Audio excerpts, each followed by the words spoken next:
would like to invite Dr. Nu for her section.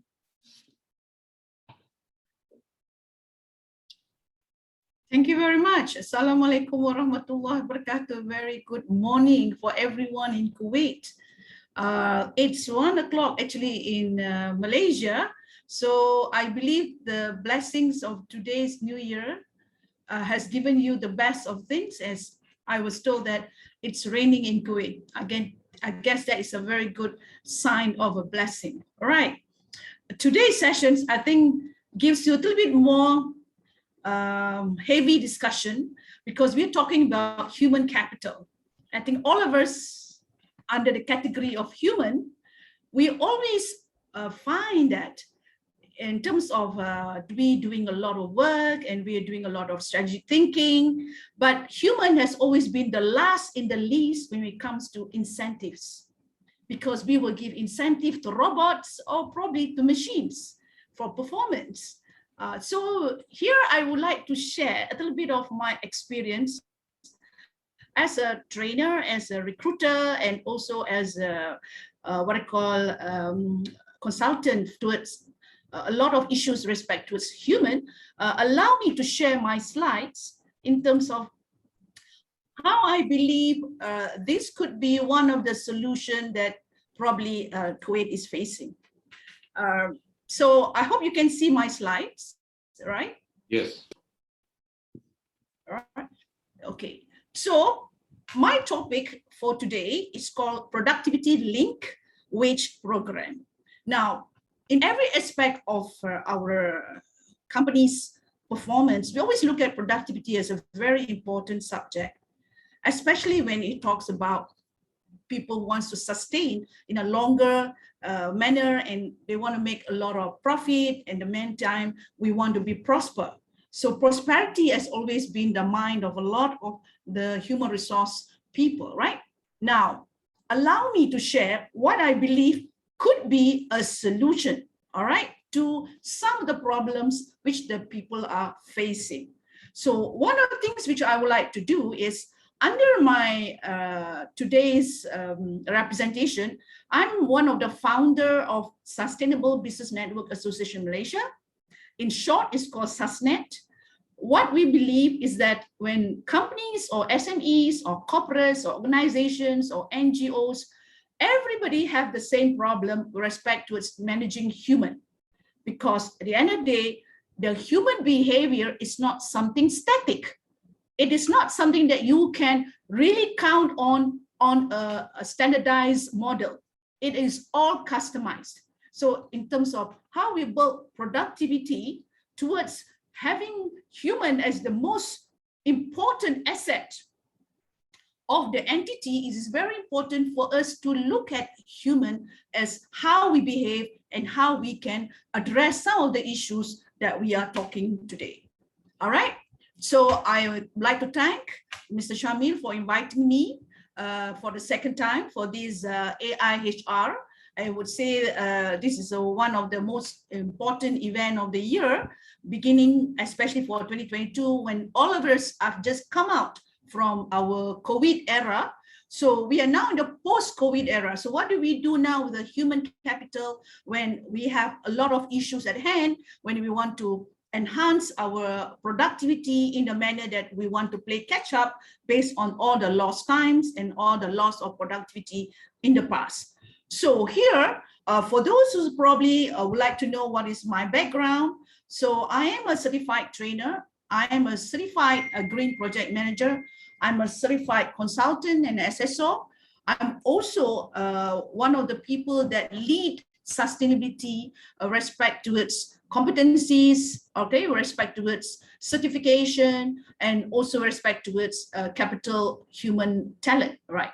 Now, on the other hand, I also like to address with the fact that we all are coming from an entity by itself, whether we are an SME, whether we are an NGO, whether we are previously in a corporate world, or whether we were previously from a bank or previously from other organizations, which can also be coming from the government. We have all the experience what it takes for us to address the coming issues.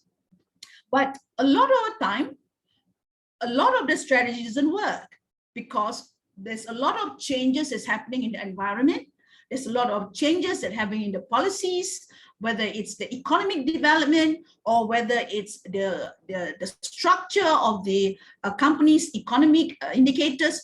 Everything is changing in the same time we are trying to address our issues at hand, whether at home or in the office and so on.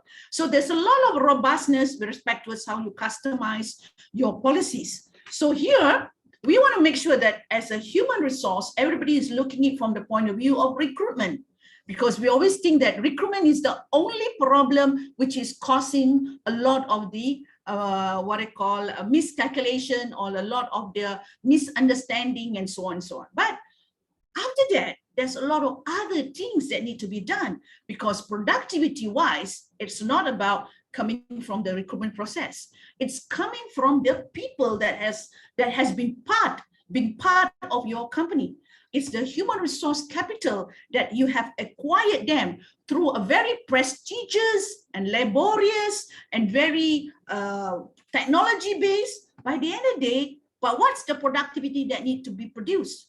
That is an element of the after effect after the recruitment. So this is what we're trying to say. Now, when everybody put a lot of time in terms of what could be the process for you to hire people, that's very much an element of, how do you bring people on board in terms of its processes. We also need to understand the human capital itself. They have their own psychological profile.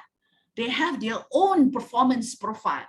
Now, how do you arrange yourself as a body or as a person that has got a lot of that talent, with respect to you're coming into an organization that's going through a very tedious process of hiring? By the end of the day, what is need to be captured is the amount of ability for that person to perform.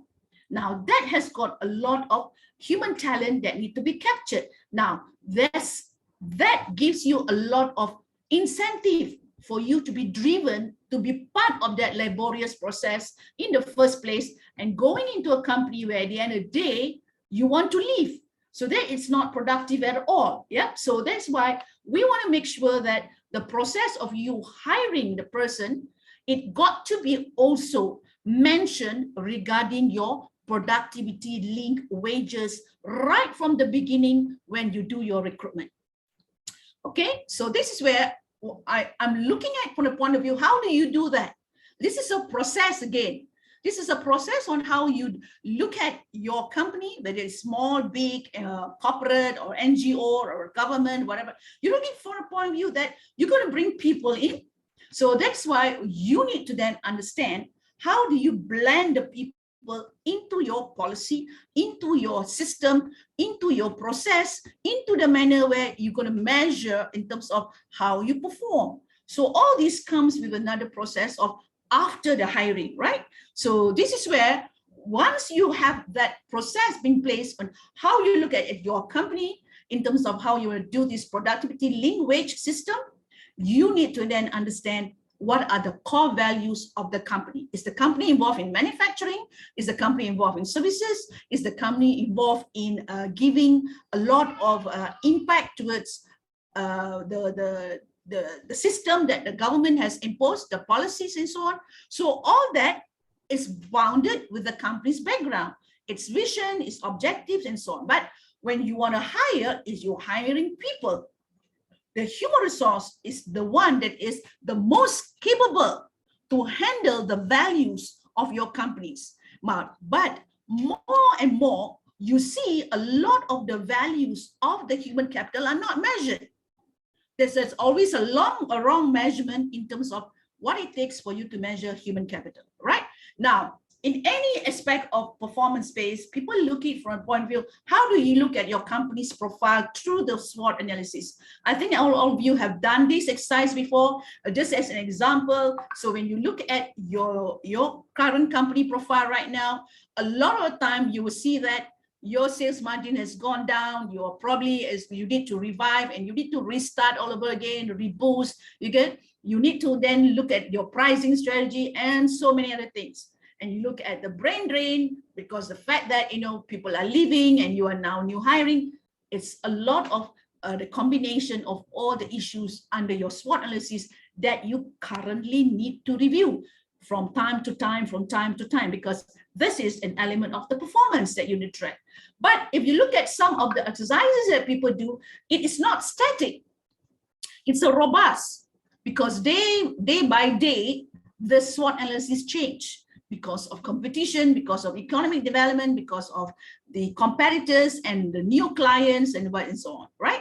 So, and of course, it's internally more so you have different kind of combination of people that has been applying talent into your company, but they have been measured in a different performance, right? So this is where when you look at indicators, we look at the performance indicators of companies, it is not an easy exercise, and you can't leave it only to the human resource manager to handle this, because the person needs more than just handling the job description. If a job description is just about a job function, but you talk about productivity, it's just not about job function. It's about the whole process of the performance. So this is where you need to then understand, how do you then link the performance with your company's KPI? And most of the time, people are measuring the wrong thing. So when you measure the wrong thing, you got wrong results. And a lot of people are dissatisfied. A lot of people are demotivated because you are not measuring the human talent. You're just measuring human in terms of time basis, in terms of productivity that is very time-based. And when we talk about time-based, more so, a lot of the time people look at manpower per hour, man per hour. And that is like a machine. And this is like an asset, like a car, like a property. And human, it's not just by man hours. Human has got talent. There's got a lot of things that they can perform, provided you know how to tap them, right? So this is where the continuous process on how you look at the KPI of human talent need to be fully understood and need to be drafted in a full manner, not in a half-baked manner. So a lot of time when you measure about a KPI, you look at percentage, you look at a lot of it in terms of financial data, but where's the values data? Yeah, values that you always will look at from the client perspective, the client's complaint. What about the internal perspective, the human capital that's inside your company that is already applying a lot of things, and they are heavily motivated by the fact that their talent are being tapped to the fullest. So you need to then understand how to address that, okay? Now, on a whole, now every country knows about the SDGs, right? Everybody knows that the world is having a problem. Now, if you are hiring a human resource capital and they do not know what is the human problem around the world, then we are not probably understanding that we are on Earth, right? So we need to then address which element that is really causing a lot of our depreciation, all right? A lot of the issues that are driving our productivity down. You look at right now, you see in Malaysia, probably once in 10 years, you will hear to see flood. But now, just a couple of few weeks ago, we got flood everywhere. People talk about climate change. It's real. People ignore. It's real. People blinded do not want to hear the real issues. It's already happening. So if any parts of the world refuse to act, it's asking for trouble, because it is already an issue, right? So if you are talking about setting out a company, be it new, young, or old, or reviving, you need to understand the elements that are already expected to change, all right? Because you know the economy right now is down, and you know the environment is really causing a lot of hazards, be it for human health, be it for material health, and for whatever that's happening outside there.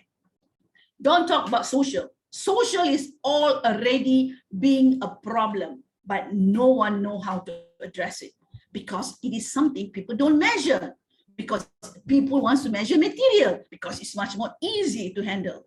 But human, people will leave it to human resource manager to handle. which is not probably the most effective way how to handle, right? Because we are talking about human capital. We're not talking about just human resource, yeah, human capital. So this is where if you want to talk about SDGs and you want to target what more, if you are already in the HR, SDG number 8, you can't ignore.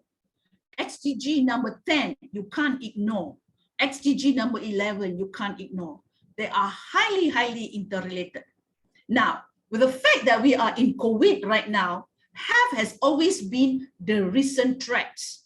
Now, what are we doing about health?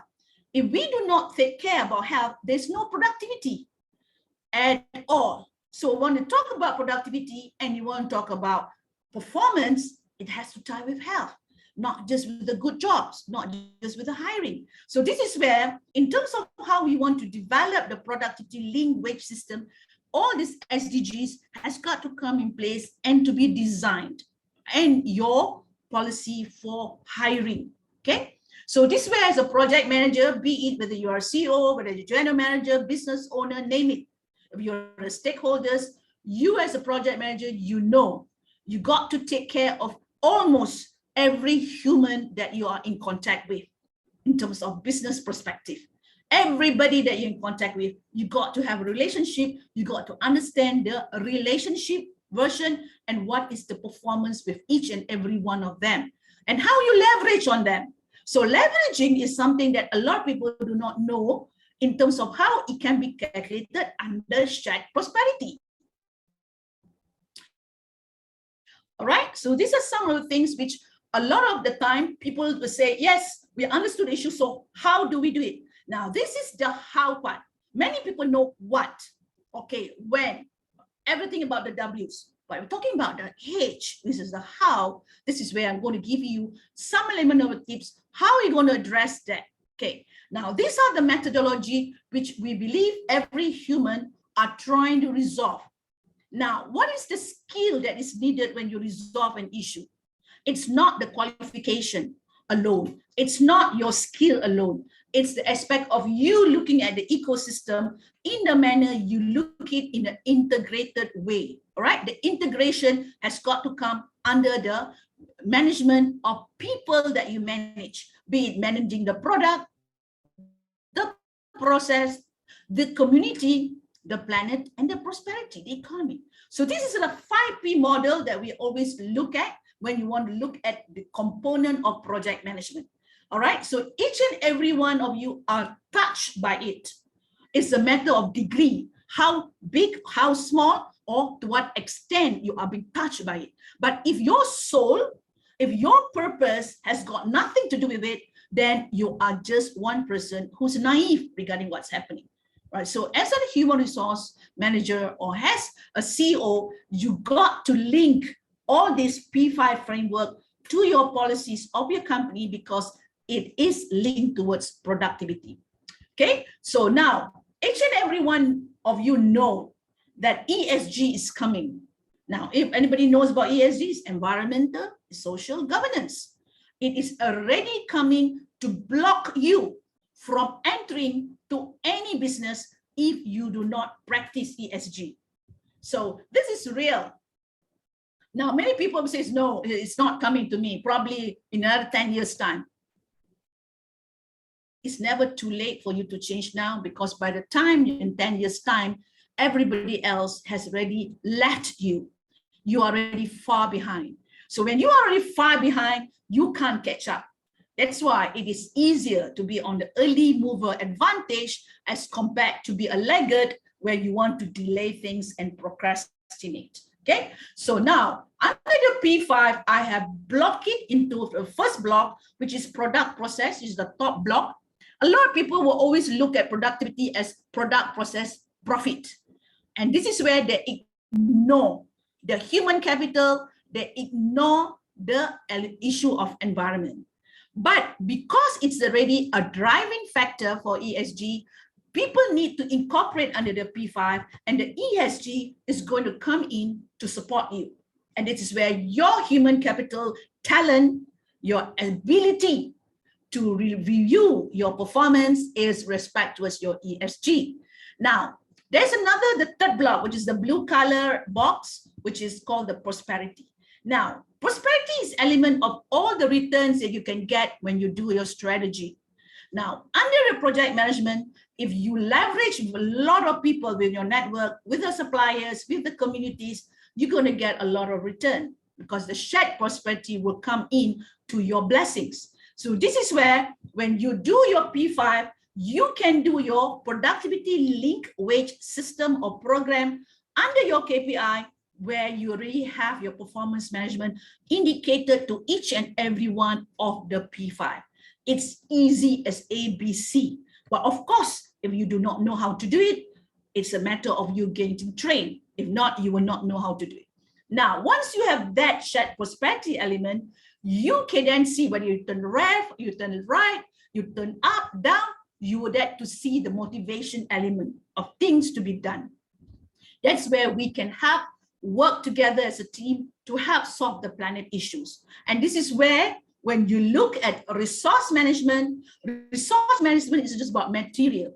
It's about how human behave with that material. When human misbehave with that material, it becomes wasted. And if the human do not use the waste again, it becomes even more wasted. So this is where, under the circular economy, if you use our talent and you use it as part of your productivity link system in your company, you got a lot to save, you got a lot to reduce in terms of your waste management, plus you got a lot of things to handle when it comes to rewards for your employee who have given a lot of improvement in your system and all, right? So for those people who probably do not understand that now it's not about time machine. We are not looking at the traditional way of looking at projects. We're looking in a manner that you have to look at from this sustainability point of view. All right, everybody knows about sustainability, but how do you do it? To become that exceptional project management, you need to have the element of balancing up the P5 element in terms of how you look at risk, how you look at benefit, and how you juggle it with the society, the planet, and the economy. That is the secret of the P5, right?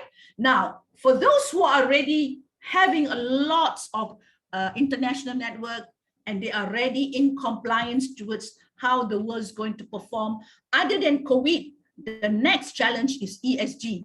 Now, are people ready about this?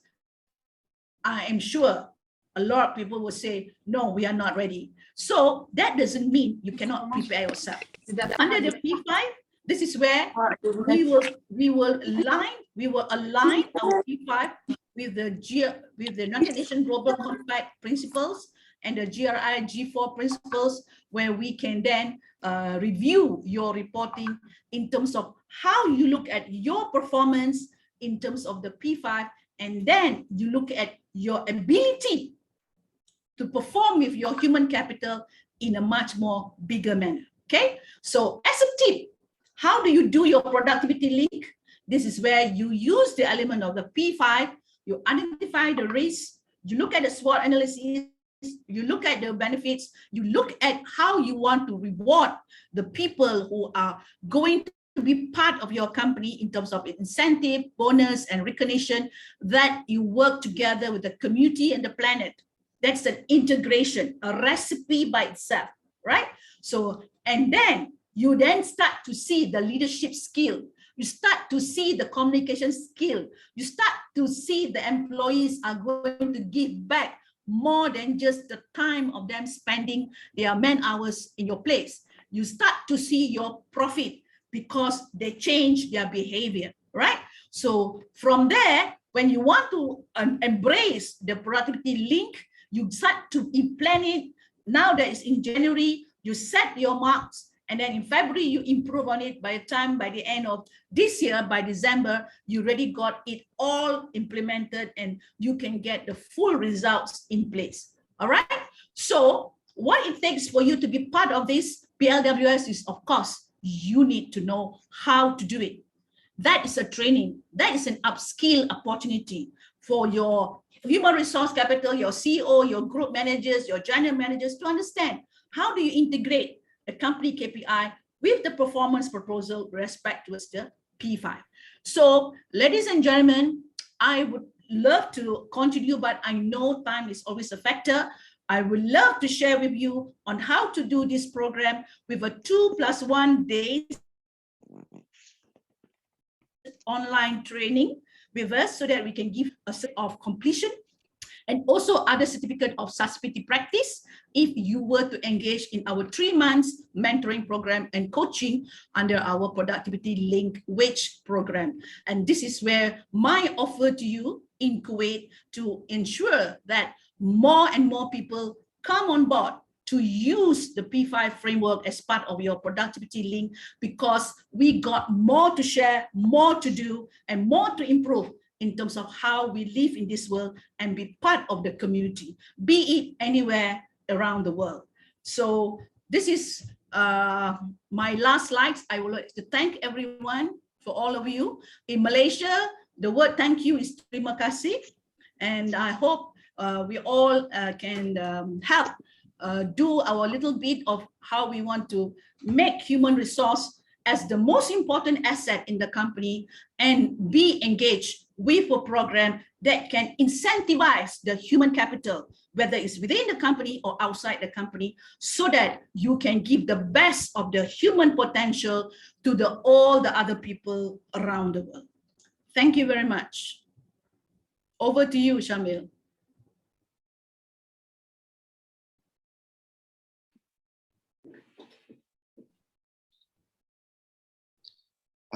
Thank you.